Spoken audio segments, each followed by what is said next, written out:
The following story is read by the author. Ever have one of those reoccurring nightmares that haunt you nights after nights after nights? Henry Davidson knows about that all too well. In fact, it's making him absolutely batty. So batty that he's beginning to forget where his dreams end and reality begins. In this twisted little tale I call The Gaze of the Cyclops, by Sean Parker. Henry Davidson stood upon a pile of bones and skulls that littered the floor in a most sinister dungeon. The room was darkly lit by ancient torches hanging on the moldy stone walls. As he looked forward, he could see a large doorway in front of him and a tunnel beyond that. This is how it always began. The dungeon, the crushed bones, and the doorway. That terrible, horrible doorway. Henry looked into the darkness of the hall and felt a horrible anticipation wash over his body. The hairs on his arms started to stand on end. He felt a wave of dread and nausea wash over him. Then came the tremors of fear as he continued to stare down the hall in a most dreadful anticipation. And that's when he saw it, hovering in the dark distance of the hallway. The eye, that most horrible, dreadful eye. It was yellow and bulbous, with a cat-like slit as the pupil. It started to slowly bob down the hall, straight towards him, glowing with an unreal yellow light. Henry glanced at the bones all around him, and he knew he was in the sacrificial chamber to the Cyclops, the monstrous Cyclops. "Stay back! Please, stay away!" Henry shouted as he backed up towards the wall. But the eye did not listen. Its horrible, baleful gaze was fixated on Henry now. Once it saw its victim, nothing would attract it away. The eye started to lurch closer, ever closer. Every step thundered across the ground and caused the tunnel and walls to rumble. Henry felt his heart pounding with every methodical thud, and the Cyclops drew nearer to the room. Once it reached the doorway, it placed its large inhuman hands against either side of the doorframe. Its fingers were covered in pus-filled warts. The nails were black and splintered like wood. Truly, these were the hands of a murderer, of a monster.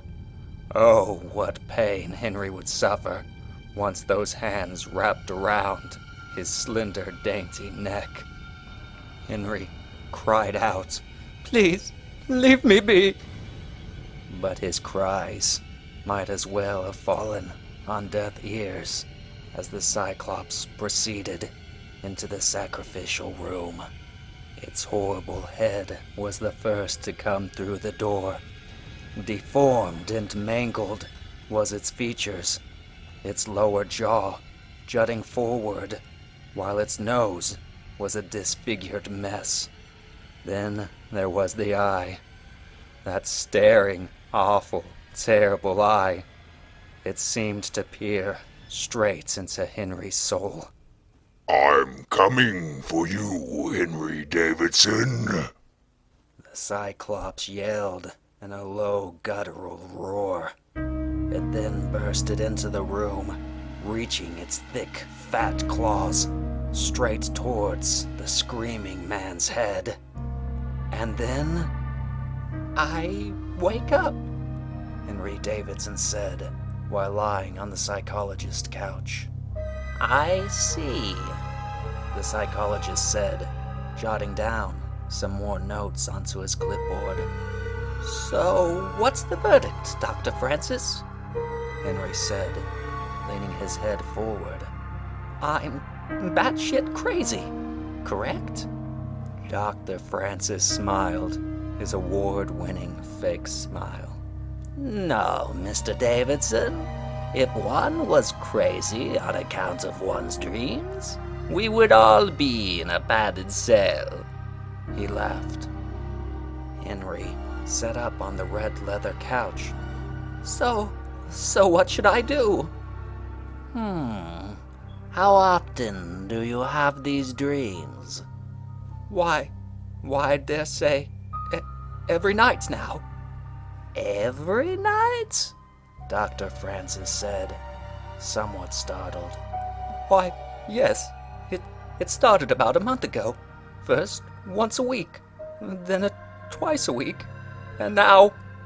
Henry paused for a moment, as if in reflection. And now, every night.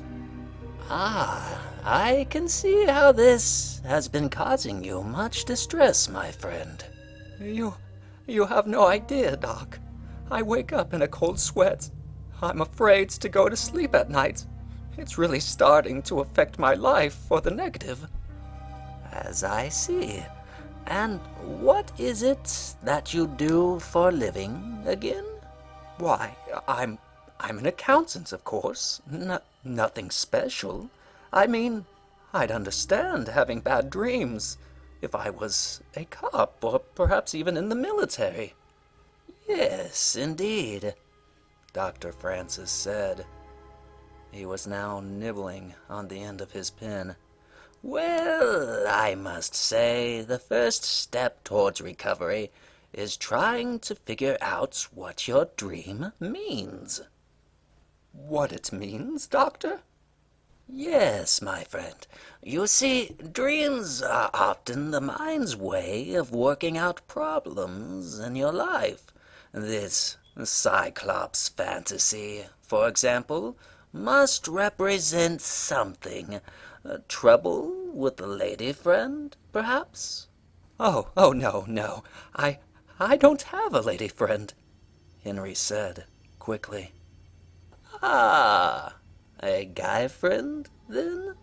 Dr. Francis said, while raising an inquisitive brow. Oh, no. It's nothing like that at all. I just don't have time for lady friends. Ah, I see. Well then, I want you to try and focus on the details of your next dream. By analyzing it, we might be able to deduce what the real problem is. Okay, Doc. Thank you very much, Henry said. He rose from his couch and shook Dr. Francis's hand and made his way out the door. As he did, Dr. Francis called out behind him, Oh, and Henry, do be sure to pay the receptionist as you leave. On the train ride home, Henry kept thinking about what Dr. Francis had said about stress. Henry was, after all, an easygoing chap. What could be stressing him so much? He had no family, no real friends to think of, and he kept busy enough with his work. It would be one thing if he was sick, but his last checkup revealed him to be in tip-top health.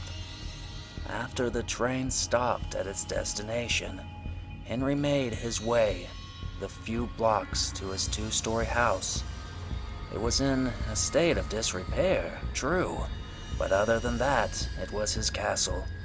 He worked hard to keep it maintained, and despite it being fairly old, it was built on a sturdy foundation. That night, after dinner, Henry sat down in his favorite chair with a good book and began to read.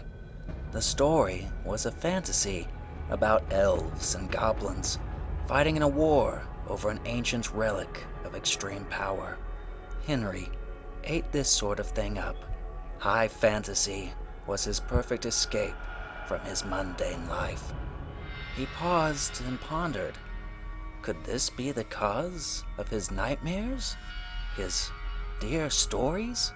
Perhaps He read too much fantasy before going to bed, and it was right affecting his mind. After all, his mother always told him that too many comic books and imaginary tales rot one's brain. Oh my, what if she was right?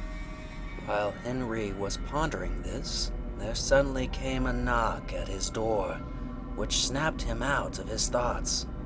Who could it be at this time of night? He thought. He put his book on the coffee table and walked across the creaky wooden floor to the door. He tried to look through the peephole, but could see no one on the other side.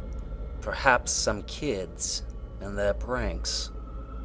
Henry unbolted the door and yelled out into the darkness, "If you're more of those Jehovah's Witnesses bugging me again, I have half a mind to—" But Henry was not looking in his own front yard when he opened the door, and he found to his terror that his porch had disappeared, and in its place was a long, dark stone hallway. As he stared into the darkness of the hall, he could see movement, and then he saw the horrible glowing eye of the Cyclops staring at him from the darkness. I'm coming for you, Henry. The Cyclops yelled in a gravelly voice. Henry stumbled backwards as the eye continued to bob up and down in his direction, growing closer, ever so closer. As Henry walked backwards, he felt himself trip on something and fell to the floor. When he glanced down at what had tripped him up, he could see the mangled femur bone of a man. He began to frantically glance about his room. His living room was gone now. The wooden walls had been replaced with mold-covered stone. The pictures and knickknacks were now torches. He was once again trapped in the sacrificial dungeon, with the Cyclops barreling down on him. The Cyclops let out a high-pitched shriek. Already, it was at the entrance to the chamber. Fortunately, its monstrous bulk made it difficult to get in. It wormed its fat yellow arms into the doorway. Then it began to squeeze its enormous, veiny torso through the door. As the Cyclops slithered in, Henry began to crawl backwards across the floor, kicking the bones and skulls of so many other sacrifices as he did. "No, please leave me be," Henry screamed. The Cyclops had pushed its entire gelatinous bulk into the dungeon room now. It stood 10, no, 12 feet tall. It was so tall, in fact, that it had to hunch over just to be in the room. Its disgusting, glowing eye staring down on the panicked Henry. Its yellow, fat body was covered in warts and blisters, and the numbers 6532 was clawed into the creature's chest, presumably by its own black nails. Henry had crawled backwards until he was pressed against the far wall. The creature continued to advance, and Henry felt tremors in the floor with each pounding step of the monster. The Cyclops was now towering over the helpless man, casting its ominous shadow over Henry's trembling body. Henry felt himself completely trapped, nowhere to go. The entire room was too small for any movement save for him and the horrible abomination that now reached down towards him. "No, please, don't hurt me," Henry cried, his body trembling. The Cyclops listened not as it slowly reached its thick hands towards Henry's face. Hands that could break bone and crush skulls. Henry looked up into the yellow palm of the Cyclops, its thick, fat fingers wrapping around his head. No, Henry thought. Oh, please, no. And then he felt a horrible grinding on his skull as he felt the fingers begin to crush his head. He tasted the bitter, sweet blood in his mouth, felt his teeth cracking from the horrible pressure. And then, just as his skull was about to burst, Henry woke up in his chair, the fantasy book still laying on his lap. He sat forward, his body drenched in sweat. He quickly examined his living room. He could see that everything was as it was supposed to be. No torches along his wall, no stones as his floor, no bones littered about, and best of all, no Cyclops. Henry let out a deep sigh as he glanced at the book on his lap. He slowly picked it up and examined the cover, which showed a knight stabbing a sword through the head of an ogre. "That's enough reading this childish nonsense," Henry declared as he threw the book across the floor. The next day after work, Henry took the train to Dr. Francis's side of town. Despite not having an appointment for the day, the doctor was quick to take Henry in. As Henry sat on the psychologist's couch, Dr. Francis could tell that something was bothering his star patient. "You have had another dream last night, no?" Francis said, sitting in his red leather chair. "Oh, yes," Henry said, half in a huff, and then began to tell the doctor of his horrible ordeal. "I see," Dr. Francis said, as Henry finished his story. "Yes, it was awful. It almost had me that time, Dr. Francis," Henry shouted. "You do know that it's not real, don't you, Mr. Davidson?" Francis said calmly. "Well, I mean, I of course know it's not real, Dr. Francis, but besides that, it still bothers me greatly, you understand? It would freak you out too, I'd imagine." Dr. Francis hesitated for a moment, while writing down some notes.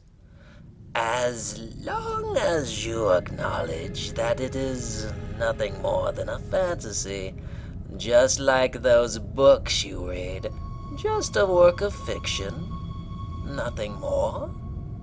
Upon hearing this, Henry sat up in his couch. Yes, I know. And I assure you, Dr. Francis, I won't be reading any more fiction." Yes, well, that is good. However, I am intrigued by what you saw. What do the numbers 6532 mean? I don't know. You are an accountant, after all. Maybe the numbers, they show up at work, no? 6532. 6532. It may mean something, Henry said, pondering the doctor's suggestion. "Ah, very well then. That is your next assignment. Try and figure out what the numbers mean. We are done today, Mr. Davidson. Make sure you pay the receptionist as you leave, plus a $20 charge." for showing up without an appointment, you understand?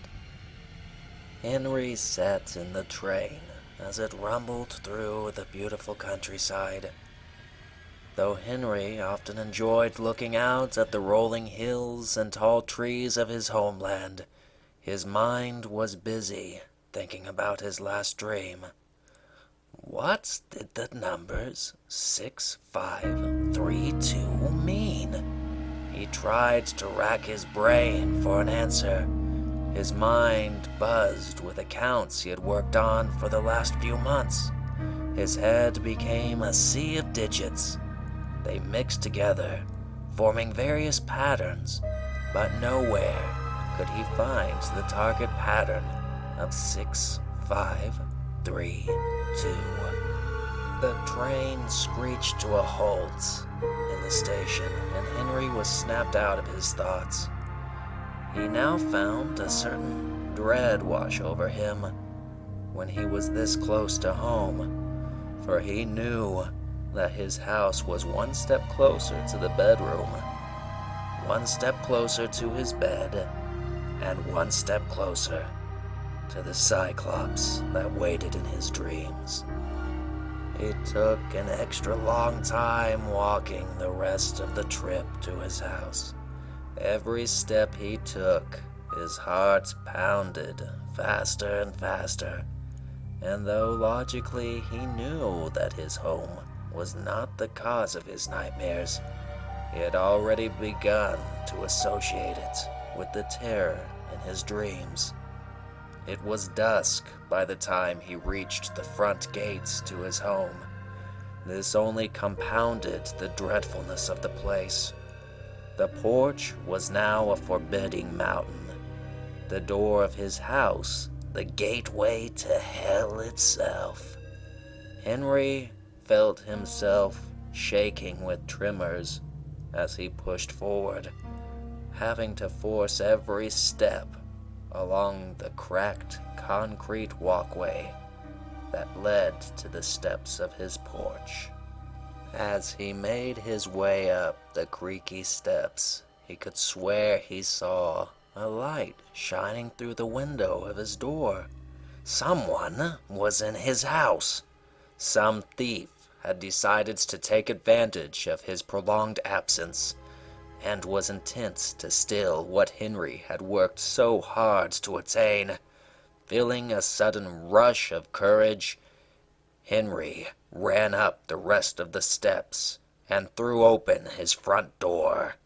"Now see here, I may not be a large man, but I am quite proficient at fisticuffs," Henry yelled as he assumed an Irish boxing stance.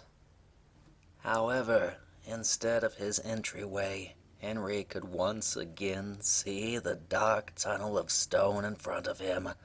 The light that he thought was the lantern of an intruder was in fact the horrible glowing eye of the Cyclops, barreling towards him down the hall. Henry stumbled back, trying to slam the door shut, but the door was no longer there. In fact, the door's place was the gaping maw of the tunnel, with no way to stop the Cyclops. Henry stumbled back, trying to get his bearings, and realized that he was once again trapped in the sacrificial chamber. This was no dream, he thought. This was really happening. Before Henry could think any further, he felt an enormous yellow hand strike him in the chest.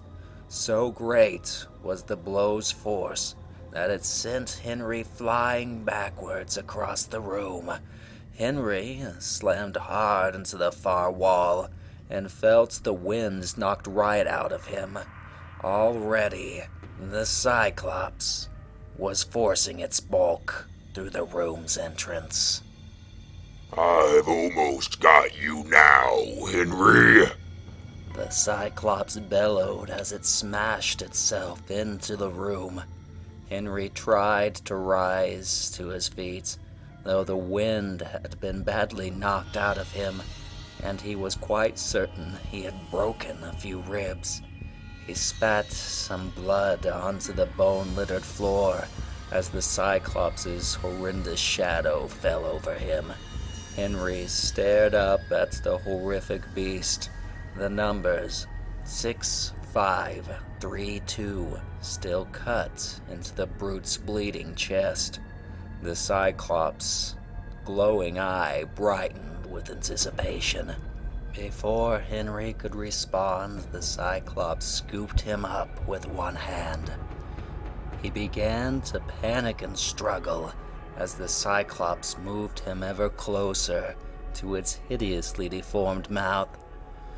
As the beast opened its maw wide, Henry felt a putrid stench of decay that nearly caused him to vomit. He could see the creature's enormous black rotting teeth and its hideous green scaly tongue.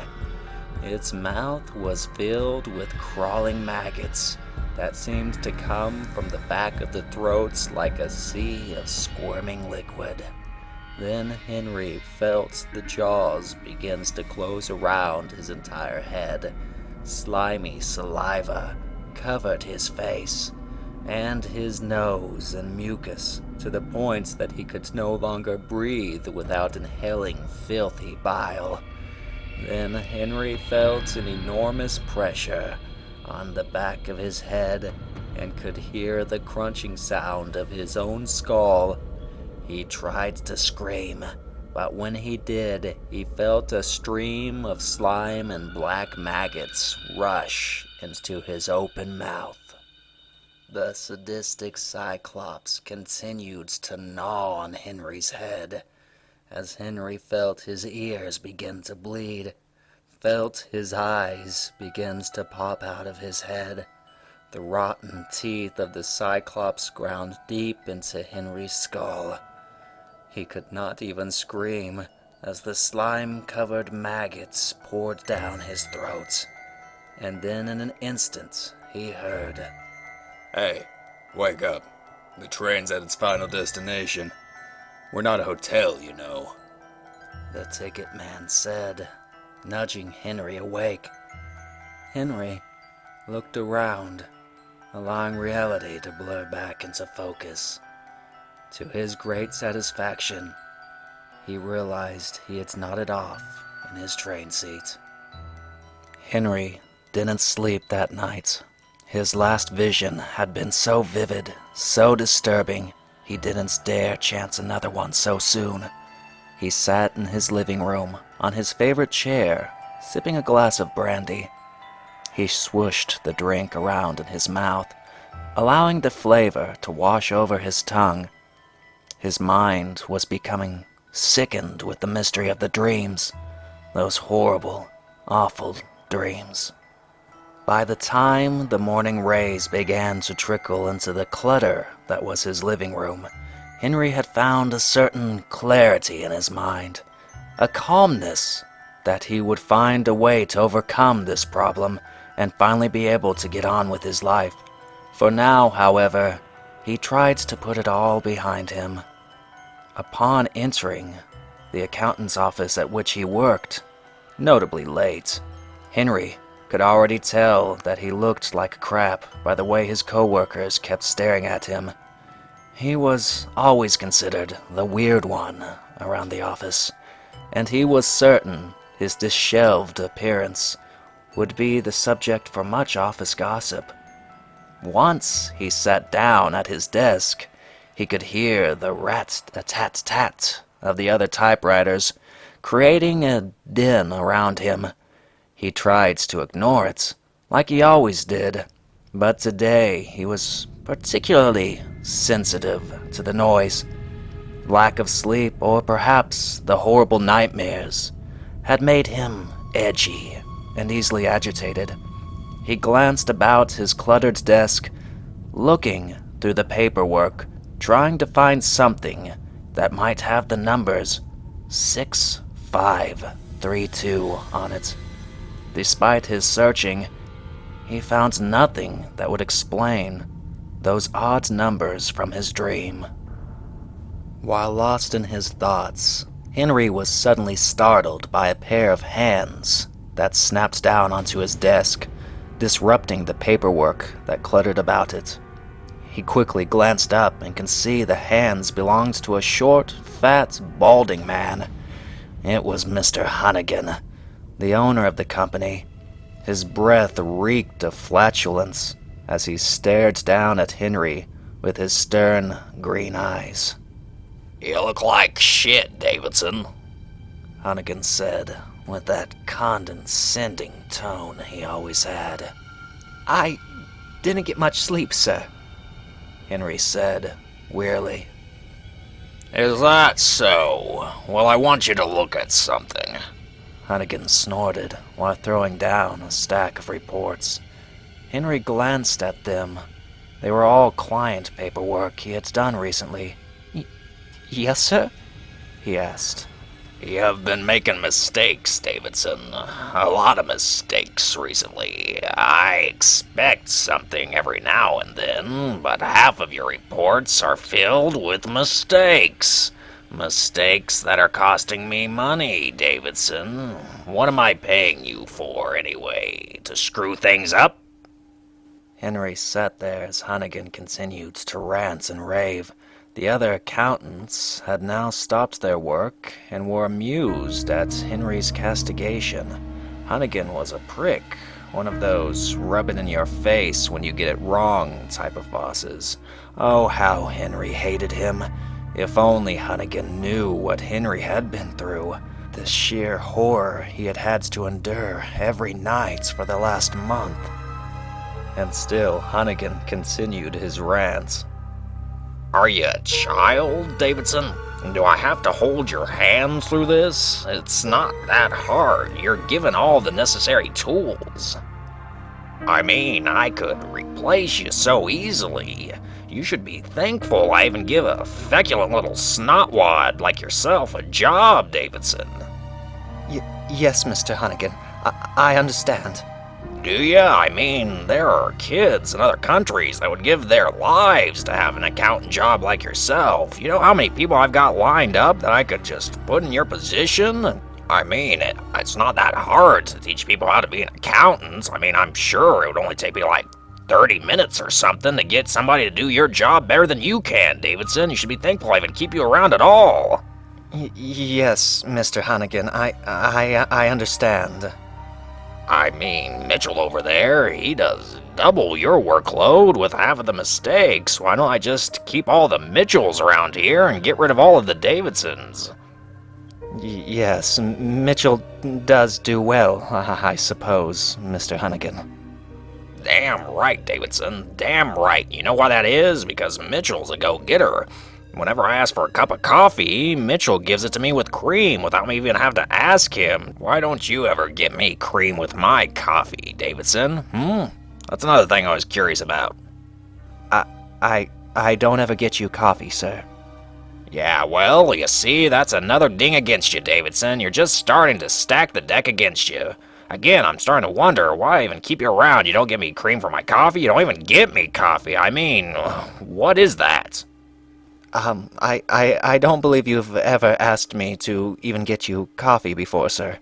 No, of course not. Of course not. You want to know why? Because Mitchell's always getting me coffee, that's why. Whenever you should be stepping up to the plate and getting me coffee, Mitchell's already there with the cream and everything, and he gives me sugar. I'm sorry, Mr. Hunnigan. I guess I'll do better and start guessing what you desire from me. I desire hard work from you, Davidson. Hard work without all these goddamn mistakes. I just thought I'd come by and let you know that you're on thin ice, my friend. Thin ice indeed, and you are dangerously close to falling into the icy cool waters of unemployment. Hunnigan continued, though Henry could not draw himself away from the fat man's rage-filled green eyes. And another thing, your goddamn shirt's untucked, Davidson. Do you even know what the dress code is around here? Not an untucked shirt, I can tell you that. Hunnigan ranted. However, now Henry had stopped listening, stopped hearing. All he could see was the man's green eyes. They were starting to blur together, his eyes, the rage and contempt forming into one monstrous pupil. As Hunnigan's eyes merged, Henry could see the man's fat, bloated body growing, his clothes dissolving away. Hunnigan's fat skin started to turn yellow. Bulbous, pus-filled warts started to grow across the surface of his back and arms. Hunnigan was no longer there. In his place now loomed the monstrous Cyclops, its glowing eyes staring balefully down at the terrified Henry Davidson. You're almost mine now, Davidson. The Cyclops growled in its monstrous voice. Henry glanced about, and sure enough, he was once more in the sacrificial chamber, the Cyclops bearing down on him, maggots and drool falling from its grotesque mouth, its green glowing eye filled with bile and mucus. It reached out an enormous hand once again towards Henry's skull. But not this time, Henry thought. No, this time he was going to fight back. Henry dodged the brute's grip. Then he began to glance about the stone-covered floor. That's when he saw it, a large club-like femur bone. He wielded the bone like a samurai warrior. "I've had enough, you hear me? I've had enough!" Henry screamed, swinging the bone at the Cyclops. His club hit the beast hard in the jaw, causing maggots and bile to pour from its mouth. "I'm taking back my life, you hear? I'm taking my life back!" Henry screamed, swinging the bone club at the Cyclops again, and again the club hit hard into the creature's jaw, causing maggots and bile to pour forth from its mouth like a black, squirming river. The Cyclops shambled backwards, reeling from the blow. Its monstrous eye widened in shock that this meek little man had somehow given it such a thrashing. Davidson, what the hell are you doing? The Cyclops roared as Henry continued his attack.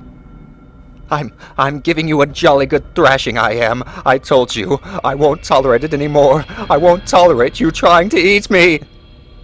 And still, Henry continued his assault. He swung his club tried and true into the Cyclops' temple. It fell to its knees, black blood bubbling out of its nose and ears. Henry lifted the club triumphantly above his head, then hesitated as he realized that the bone club that he thought he was wielding was actually a stapler? Before he could even realize what he was doing, Henry swung the stapler down onto the bald, bleeding head of Mr. Hunnigan. Hunnigan fell to the floor, a look of shock across his face as he stared up at Henry Davidson. Henry looked about the office. He could see the bewildered faces of his co-workers. He stumbled backwards, looking at the bloodied stapler in his hand. Already, Mitchell was at Hunnigan's side, helping him to his feet. Hunnigan continued to stare at Henry. Hunnigan's bald head was covered in indentions and stapler marks. He suddenly began to scream. You've gone mad, Davidson. Lost your bleeding marbles, you have." All around the room, Henry could see the other accountants were all standing and staring at him in wide-eyed disbelief.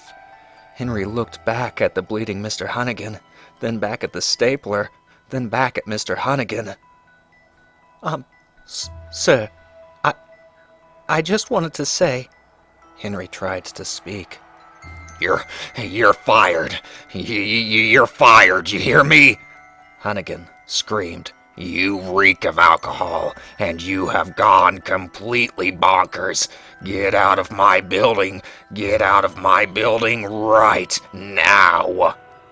Henry stumbled backwards, dropping the stapler to the floor.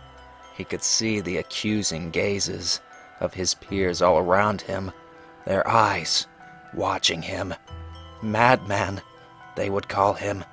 He never was quite right in the head, they would say.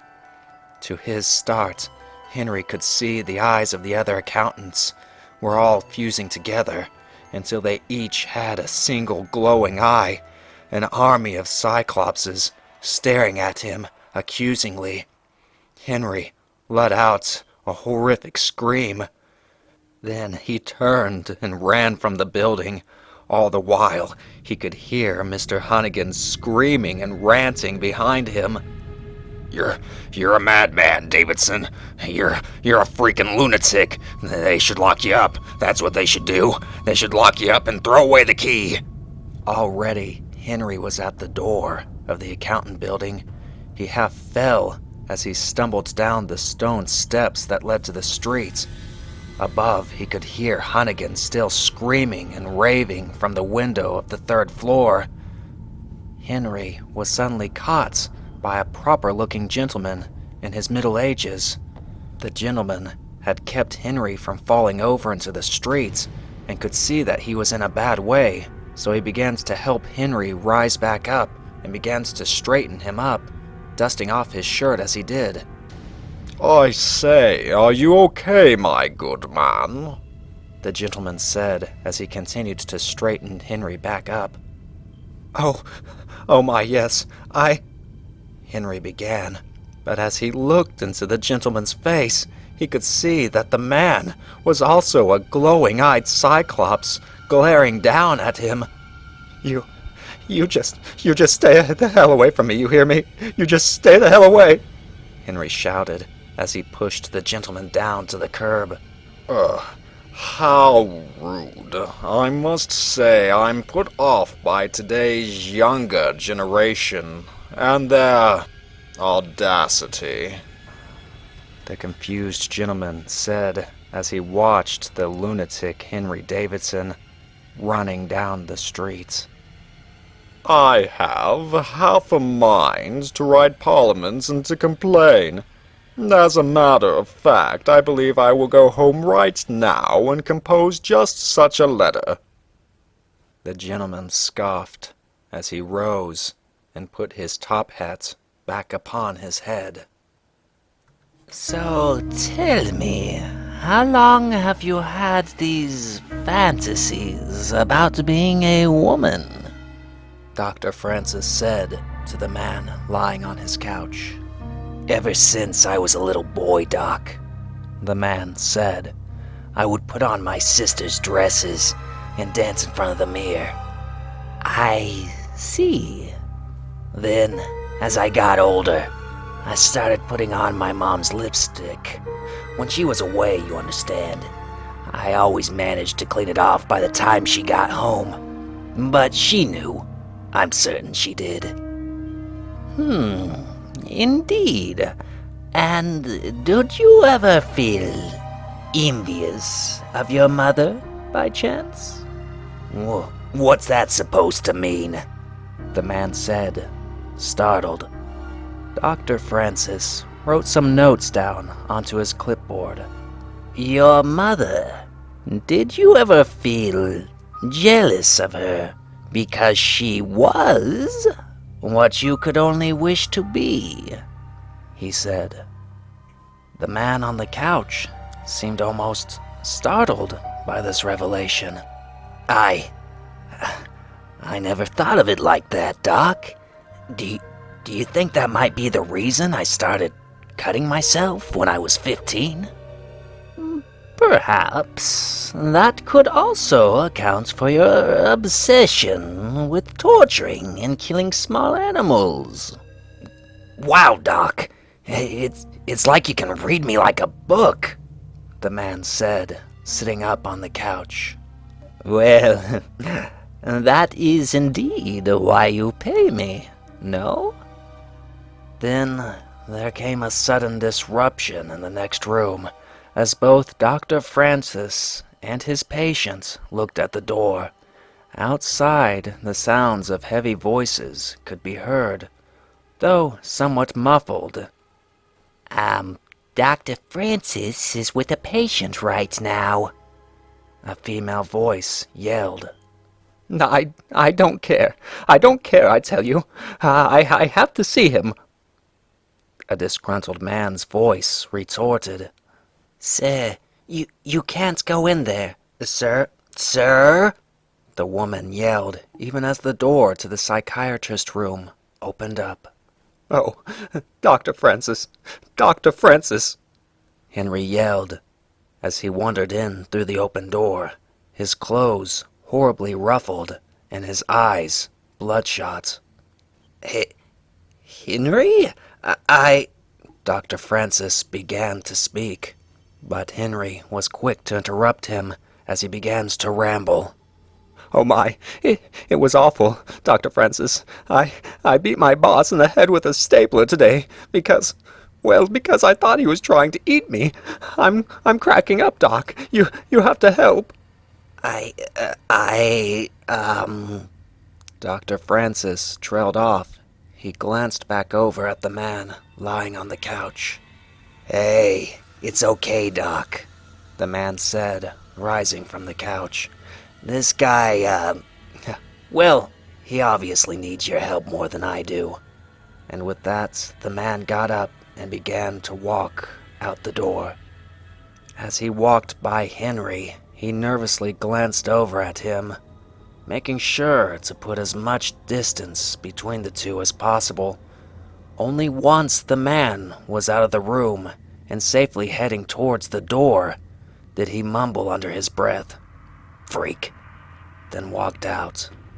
Dr. Francis sighed as he glanced up at Henry. Have a seat, my friend, and tell me all about it, he said wearily. Over the course of the next 3 hours, Henry told Francis what he had experienced over the last couple of days. He spoke of the last dream involving the Cyclops, what happened at his work, and the waking visions he had been seeing. Francis remained silent for most of it, occasionally putting in his 2 cents and scribbling down some notes. And after I assaulted my boss, I came here to talk with you. But, of course, you already know that, Henry said, while staring up at the chipped ceiling. I see, Francis said, nodding his head. Well, now what am I going to do? I've lost my job, and I'm right sure that bastard Hunnigan is going to press charges against me. Perhaps not. No need to stress about an uncertain future, my friend. Though you mentioned that you have a large sum of money. I think it was a few sessions ago you told me, correct? Henry thought for a moment. Why, yes, from my mother's passing. Why bring that up, though? Because I don't think it would be wise for you to get another job until you clear up these... how do I say, Henry? Issues you are having. But I love working. It's the only thing that brings me happiness. Well, besides reading, and I swore that off. Yes, but perhaps you need to find a new passion. I've been thinking about your case, Dr. Francis said, as he slowly leaned back in his chair. What you need, more than anything else, my friend, is a break. A break? Yes, I feel that you have been too stressed out lately. This Cyclops that you keep seeing, for example, I believe that it represents the stressful factors that are in your life. You do? Henry said. He suddenly clasped his hands over his chest in ponderance. Indeed, you feel trapped in your life. Hence the stone room, where the only exits is the hall leading to the Cyclops.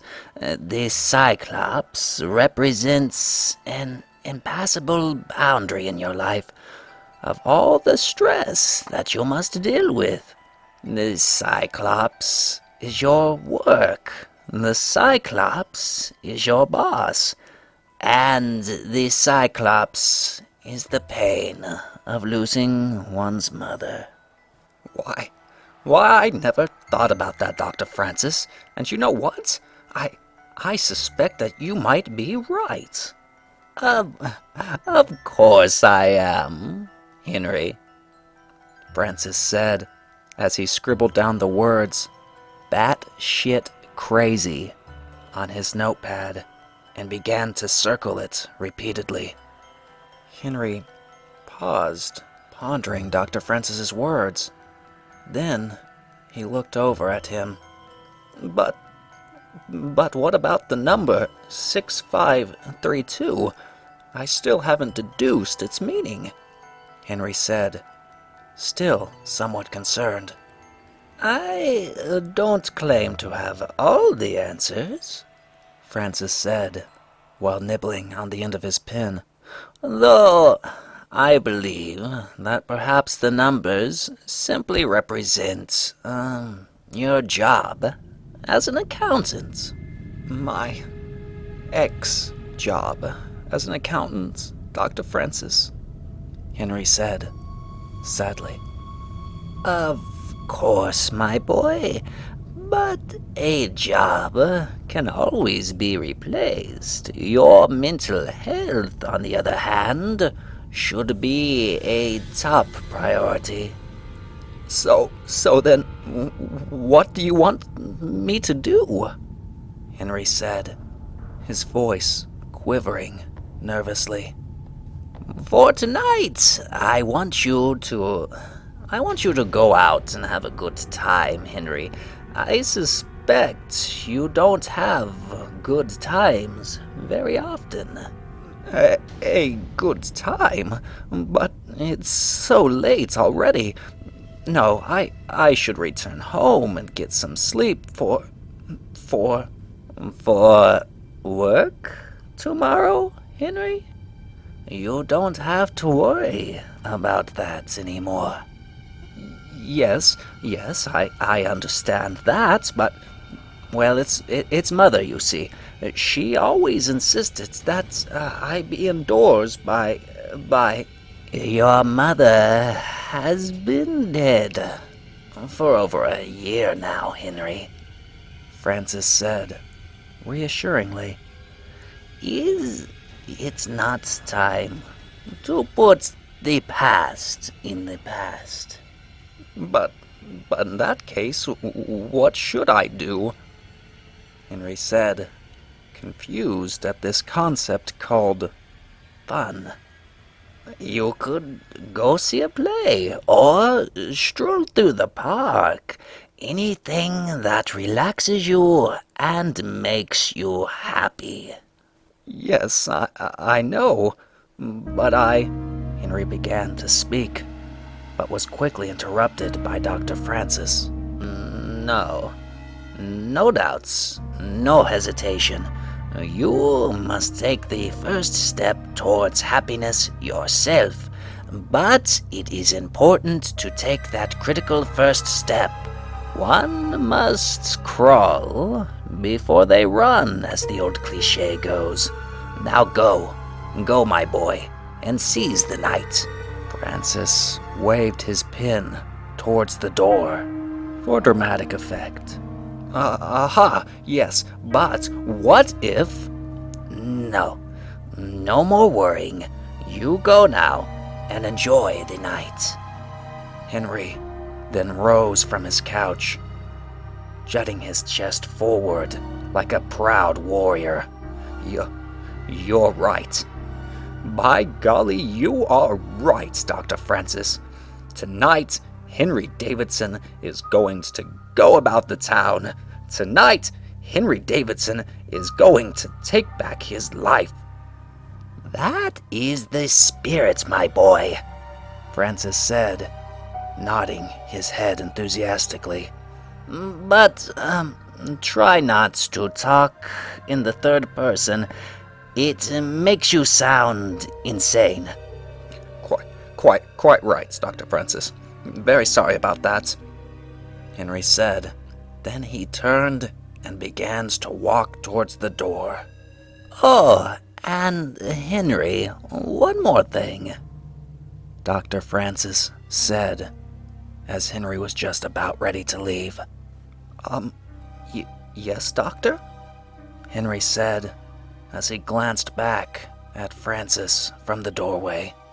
Make sure you pay for this session, plus $30 for interrupting me while I was with another patient. Please. Henry nodded in response. Of course, Doctor. So sorry about that, Doctor. And then made his way out the door.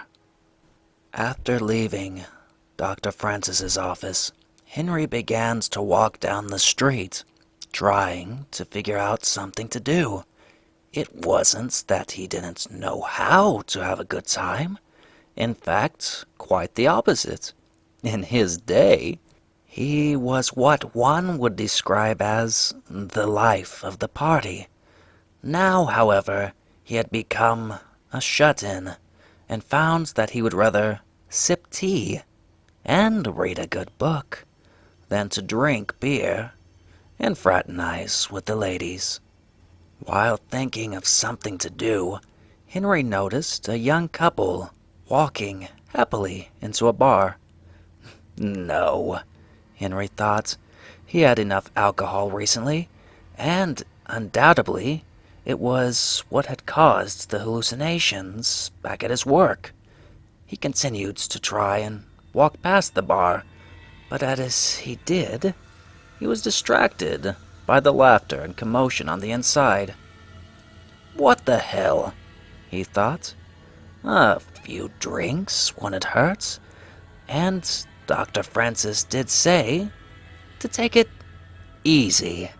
Upon walking into the bar, Henry was immediately confronted by a wave of cigar and cigarette smoke. He coughed a few times, which of course caught the attention of some amused bar-goers. However, he quickly got over his coughing spell and made his way through the room. The bar was done with a fishing theme, it would appear, with nets and fish displayed across the walls. In the booths, he could see people merely drinking the poison of their choosing, and, of course, having a good time. He could also see the lonely and the miserable, who were drinking alone and in the squalor of their own misery. But, overall, the mood in the bar was a pleasant one. Making his way to the bar table, Henry sat down between an elderly gentleman and a younger man. Both men seemed to be covered in soot, presumably from a nearby factory. He glanced at the selection of wines, beers, and alcohol, trying to decide what he would drink. He had gotten quite tipsy on the brandy the night before, and decided he would have something much lighter. "What do you have, mister?" the bartender said as he looked over at Henry. Oh my, Henry said, as if startled by the question. "Well, I believe I'll have your most popular, lager." The bartender nodded, then turned and began to pour the mug from a wooden keg. He turned around, sliding the frothy mug of lager in front of Henry. Oh, it did look so appetizing. "You want me to start a tap for you?" the bartender said. Oh my, no," Henry said quickly. "Mother always said that if you have a tab, you quickly forget how much you're spending until the end of the night. I will pay you as they come." The bartender stared at Henry for a moment, perplexed. Then he said, That will be $2.50, please. Henry pulled out his wallets and paid the bartender, plus a tip. Then he kept his wallet out on the table so that it would be in easy reach. Henry began to sip the flavorful lager. It was, indeed, very good. In fact, it had been a while since Henry had drank a freshly poured mug. Henry swooshed the drink around in his mouth. It felt good to be out enjoying a good drink, to finally take it easy for a change. He glanced about the smoky room, absorbing in the festive atmosphere.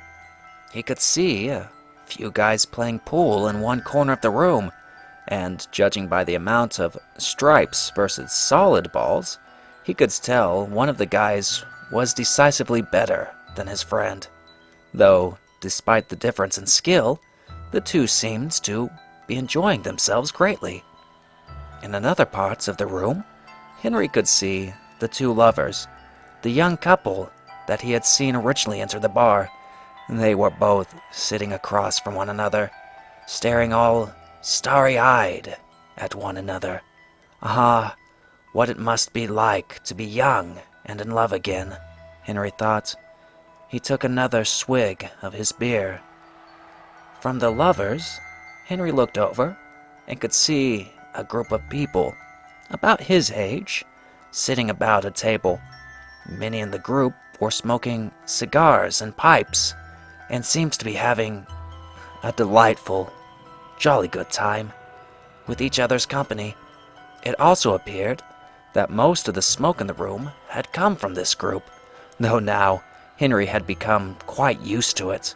He thought about, well, perhaps going over and seeing about joining them. Yet, inside he hesitated. One thing at a time, he thought. Baby steps, as Dr. Francis had said. After all, Dr. Francis had told him to have a good time, but not to go overboard. There would be more opportunities for him to fraternize. Right now, it was all about taking it easy, relaxing, and allowing all of his worries to flow away like the lager he was drinking. He took another long drink and allowed the fluid to flow down his throat, warming his neck as it did, before glancing about the bar again. And that's when he saw him. He was sitting at a booth by himself. An elderly man, at least in his late 50s by Henry's guess. The man had a black cap on and was wearing a green long coat. The coat looked filthy, as though it had not been washed in some time. A homeless man, no doubt, that spent his begged change on booze. The man took a swig of his drink. His face was covered in a thick beard of gray and black. It was as the man took his drink that Henry noticed it. The eye patch. The man's right eye was covered in a patch. His other eye was a sickly green color. Henry felt a wave of nausea wash over him as he stared at the man's single green eye. The eye of a killer. The eye of a Cyclops. Henry felt his body begin to spasm. This was no hallucination. This was no dream. This was reality. Then Henry felt a sort of monstrous realization fall over him. What if the dream was not of something in Henry's past, but of something that was in his future? His mother had always told him that people in his family were gifted with the ability of foresight, and she even predicted her day of death down to the hour. By the gods, Henry thought, his dreams weren't the product of stress, but a warning, a foreboding omen of things to come. All of his dreams, all of them, must have been signs of this crucial moment when he would come into this very bar and encounter the Cyclops, that monstrous Cyclops. Already, the one-eyed man had caught Henry staring at him and slowly looked into his direction with his single, hideous green eye. The man stared for a moment, quizzically, before rising from his seat like some monolithic titan. Then the Cyclops begins to slowly lurch through the crowd straight towards Henry. The man stood at least 6.5 feet tall and seems to be quite close to 300 pounds, easily dwarfing Henry in size and undoubtedly strength. The man continued to push through the crowd, staring him down with that singular eye, and Henry felt a terror well up from the very depths of his soul, the likes of which he had never felt, even when he was a child fearing the boogeyman in the dark. Henry's heart began to pound as the Cyclops was coming closer, ever closer. Henry suddenly stumbled away from the bar table. As he did, he bumped into the younger gentleman next to him. The man fell to the side, knocking over his beer. "What the hell's your problem, you nut?" the factory worker demanded. I... Henry tried to explain, but already the Cyclops was nearly upon him. He could see that single, hideous green eye glaring at him, and now he could see the man's rotten yellow teeth, just like in the dream. "No, no, stay away from me, stay away!" Henry shouted, causing everyone in the bar to look over in his direction. I think you need to leave, sir," the bartender said, as Henry stumbled backwards towards the door. Yes, leave, escape, Henry thought. Got to make it away from here. I've got to get back on the train and make it home. Henry then turned and busted out of the bar door. As he did, he tripped on the doorstep in front of the building and skinned his knees bloody on the sidewalk. While Henry was trying to get back up, he suddenly felt a monstrous shadow fall over him. Glancing behind him, Henry could see the one-eyed man standing in the doorway. The man, easily the height of the door frame itself. In fact, he was so tall that he had to duck as he made his way out of the bar. The Cyclops slowly opened its rotten-toothed mouth. As he did, Henry could see feculent drool dripping from the man's lips. "Hey, mister," the man said in a slurred, gruff voice. Henry let out another high-pitched scream as he turned and began to run down the road. Already, darkness was falling, and the normally busy streets were now almost completely deserted. Henry could see the light poles starting to flicker to life.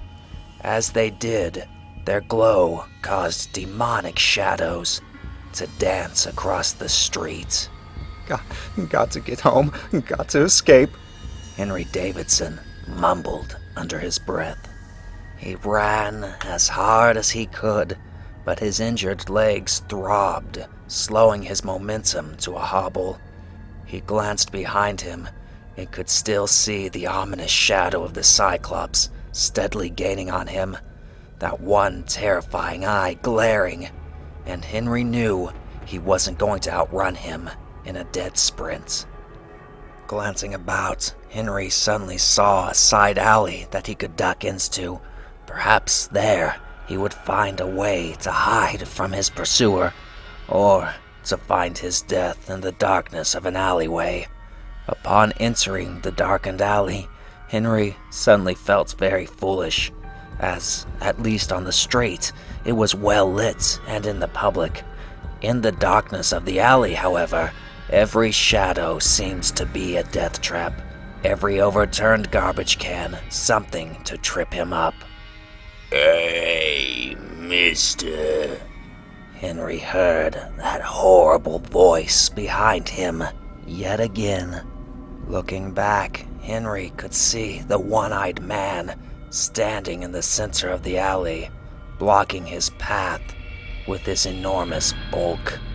It was just like the dream. Oh God, it was just as he had envisioned. Henry stumbled backwards, then turned and ran, and as he did, he kicked the trash cans out of his way. Perhaps his large pursuer would trip over them and buy Henry some time. As Henry ran down the alley, he could see garbage and debris strewn about. Then he felt a crunching under his foot. He looked down at the stone floor and could see the bones of a half-devoured chicken, presumably drug out of the trash by an alley cat. Then, as he looked around, to his horror, he realized he had reached a dead end. Henry's heart raced, his adrenaline pumped through his veins, as he could see red bricks surrounding him on all sides, just like in his vision. What a fool I am, Henry thought. I ran right into the very sacrificial chamber I had been trying to avoid all this time. All of it was here. The bones, the room, even the window lights from the surrounding buildings acted as torches. Henry turned at the ominous shape lumbering towards him from down the alley. The monstrous form of the Cyclops. The Cyclops. "Help! Help!" Henry screamed. "Oh, please, won't somebody help me?" The Cyclops continued to lumber down the alley towards Henry. It quickened its pace as it saw Henry's back up against the wall. As the one-eyed man shambled towards him, Henry tried to look for the numbers 6532 anywhere on the man. However, it was far too dark to see much, save for the Cyclops' bloated form, encroaching ever closer towards Henry's trembling body. "Hey, mister," the Cyclops slurred. "I got something for ya." The man then reached into his green coat pocket. Henry felt his terror peaking. This was it. He was going to die here just as his dreams had warned him. Then Henry noticed that the sacrificial chamber was not without its escape after all, for he could see a fire escape with a large dumpster right underneath it. Sprinting towards the dumpster, Henry began to crawl up it. Again, he could hear the Cyclops shambling behind him. Closer, ever so closer. It was going to be indeed a tight call if he could make it to the fire escape before the Cyclops reached those enormous green-gloved hands around his throat. Henry somehow mustered up the strength to pull himself on top of the dumpster, despite his frail form.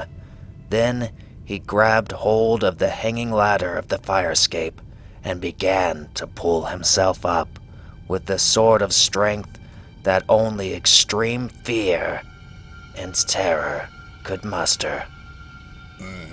Mister, the Cyclops roared from below. No, no! Henry screamed as he climbed up the steps of the fire escape. My destiny is in my own hands, you hear me? I'm not going to die here today. Once atop the building, Henry did not dare turn back to see if the Cyclops was following him up the fire escape. Instead, he began to run across the decrepit rooftop. Already, the sun was dying off in the distance. That meant the next train to his house was nearly at the station. Henry just wanted to make his way home now. He had finally discovered the true secret of his dreams, and if he could only make his way back to his house, he would somehow be safe. Of this, he was certain. Henry, with great haste, made his way down the fire escape on the opposite end of the building. Once back on the street, he started to run towards the train station, favoring his injured legs as he did. Once he got on the train and made it back to his house, there would be no way the Cyclops could find him, and the vision would not be fulfilled. It felt unnaturally long for Henry to make his way to the train station, though once inside the station, he began to push through the crowds, standing on the loading platform, waiting for the train. He got some rude looks as he pushed past people, but Henry would chance looking like a gutter snipe, for he just wanted to blend in with the crowd now. He pulled out his return tickets. It always paid to buy both tickets at once, Mother always said. After all, as he left to go somewhere, he was almost certainly going to go back. He checked the time of the next arrival. Then he compared the time to his trusty pocket watch. The blasted train was running late today. Curse the gods. Any other day, it would have been right on the mark. But not today. Of course it wouldn't be on time today. Henry's eyes nervously glanced about, most notably at the entrance tunnel to the station. Where the devil was that train? He had half a mind to take this up with the station master. Some people had places to be. Unlike the other people here, Henry was being stalked by a one-eyed madman that wanted to do him harm, he was quite certain now. He would bloody well give the train company a piece of his mind. The next time he was... Wait. What's that sound? Hey, mister. A gravelly voice yelled through the crowds, causing Henry's blood to freeze in his veins. He spun around and could see the Cyclops pushing his way through the crowds. The man was so large that he was a full head over most of the people. As he began to walk in Henry's direction, Henry pushed back away from the crowds as the Cyclops continued to stare at him, making its way through the people straight towards Henry's location. Good Lord, leave me alone! Henry screamed, then turned and began to shove people out of his way. Hey! One man said, grabbing Henry by the arm. Wait your turn! Henry didn't have time for this. He lifted his fist up and struck the man in the face with a powerful right jab. The man's head snapped back as blood exploded from his nose as he released Henry and crumpled to the ground. What the hell is wrong with you? An elderly woman yelled. Are you mad or something? Henry didn't respond, for as he looked through the confused crowd, he could see the Cyclops making his way through the sea of people. Hey, mister, the Cyclops said, staring down at Henry. I got something for you. And once again, The one-eyed madman reached into his coat pockets. He's going to kill me, you fools! Henry screamed, trying to get help from the crowd, but by the looks on their faces, Henry could tell they thought he was the mad one. Realizing that he would get no help from the gawking crowds, Henry rose to his feet and tried to run again. But now, he had made a critical blunder as he fell off of the platform and onto the tracks, falling at least 5 feet. Henry felt one of his legs buckle as it hit the ground. Then suddenly, a horrible, sharp pain erupted through his leg. He glanced over at his right shin and could see jagged, white, bloody bone sticking out of his leg. Broken, clean in two it was. Henry groaned out in pain, then stared up, expecting the Cyclops to be right on top of him with a knife.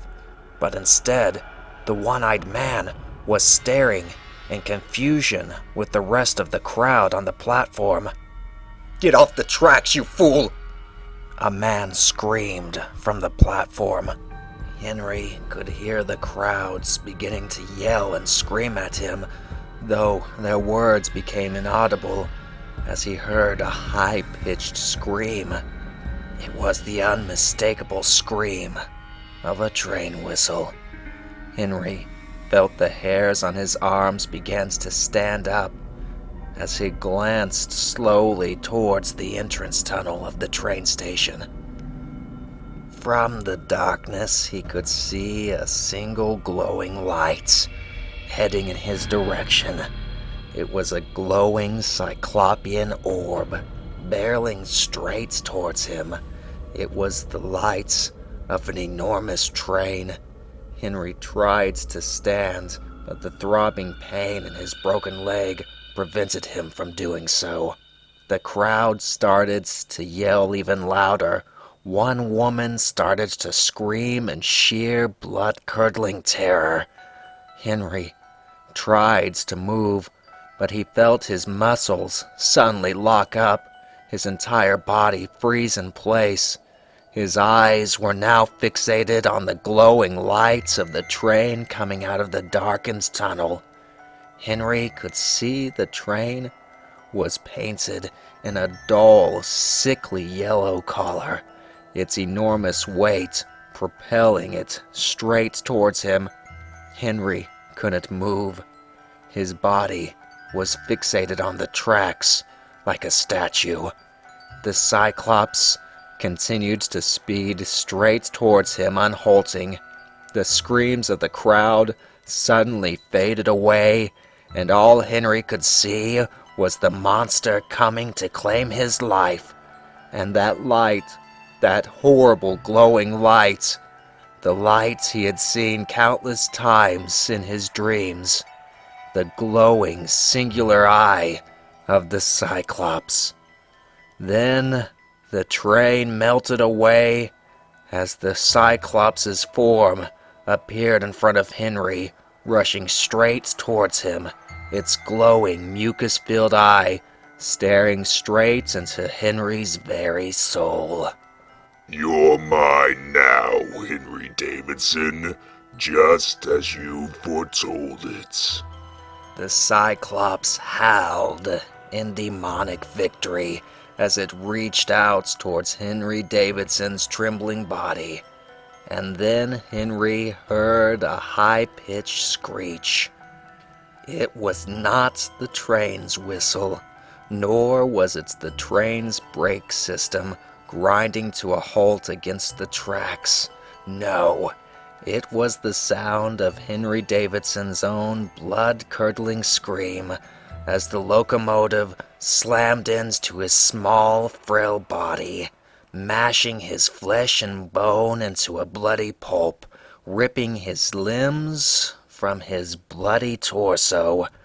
His body grinded up underneath the tracks and the wheels of the multi-ton monster, turning him into a pulpy red goo.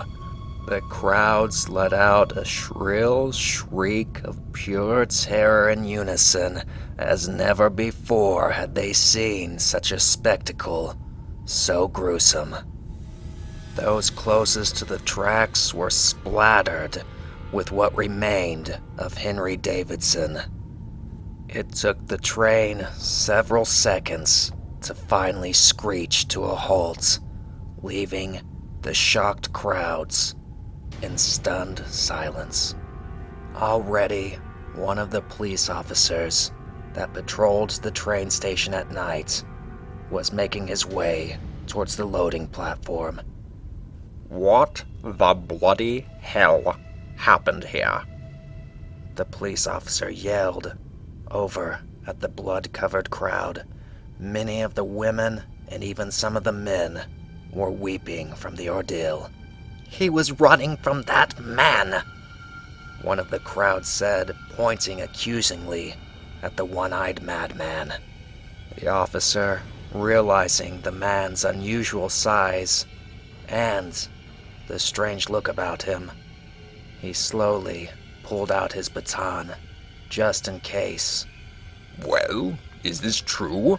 Speak up. The one-eyed man quickly reached into his coat pockets, causing the nearby onlookers to step back away from him, wearily. I didn't mean no harm, officer. I was just trying to give this back to him. He left it back at the bar where we both just came from. Then the one-eyed man pulled out Henry Davidson's wallet and handed it to the cop. The guy kept trying to tell me something, the one-eyed man continued, but I don't hear so well anymore. The officer examined the wallets in his hand for a moment, then glanced down the platform. Already, the conductor of the train was running towards the cop and the crowd. I don't understand what the hell happened, the conductor said. I could see the man on the tracks, but he wasn't trying to move. He just kept screaming and staring at me like I was the devil himself. The officer shook his head wearily before glancing back over at the one-eyed man. "I'll question you later," he said, as he began to make his way towards the front of the train. It was most likely suicide, the officer thought. Poor fool had gotten drunk and decided his life wasn't worth it. Figured this way is the quickest way to go. In fact, the officer suspected that if he was to examine the background of this man, a one Henry L. Davidson, according to the identification in his wallet, he would discover that the man had a history of mental illness. Dr. Leonardo Francis. He'll have to check up on this as well, as he glanced over at Dr. Francis's card. The officer pulled out his notepad and began to jot down notes. He hated filling out paperwork, but he knew that it was a vital part of his job. Already, the officer had made his way to the front of the train engine and could see it was caked in fresh blood. He shook his head sadly at this sight most gruesome. Then, he began to scribble down more information on his notepad. Most notably, he wrote down the train's identification number, painted on the front of it. The blood-covered numbers 6, 5, 3, 2. The end. 2/15/2011. Sean Parker Storytelling.